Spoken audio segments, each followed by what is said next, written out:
Recording by Planet Music.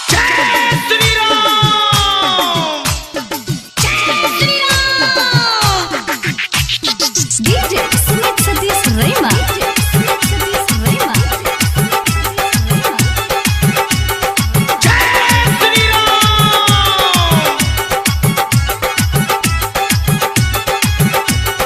हाँ, बरसों का सपना हो गया पूरा, कोई चीज नहीं है अधूरा। जप रहा सब नाम, जय श्री राम, जय श्री राम, जय श्री राम, जय श्री राम, जय श्री राम, जय श्री राम हो, जय श्री राम, जय Shri Ram. DJ Sumit Satish Rema.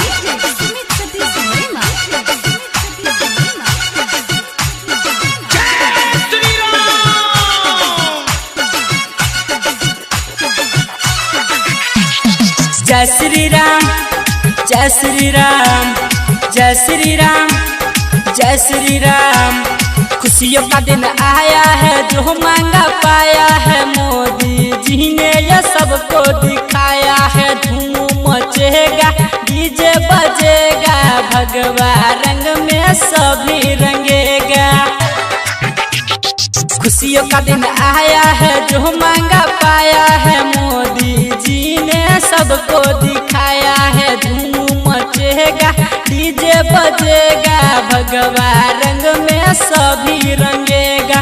हाँ, सबके दिलों में बसते हैं प्यारे, सबके दिलों में बसते हैं प्यारे, जो है मेरे भगवान। जय श्री राम, जय श्री राम, जय श्री राम, जय श्री राम, जय श्री राम, जय श्री राम हो, जय श्री राम, जय Shri Ram. DJ Sumit Satish Rema.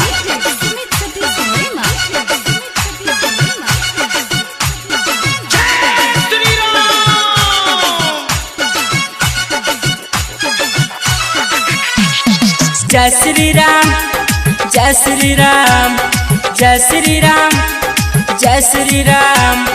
देश मेरा जान है, तीन रंग पहचान है। पूरे विश्व में अयोध्या महान है।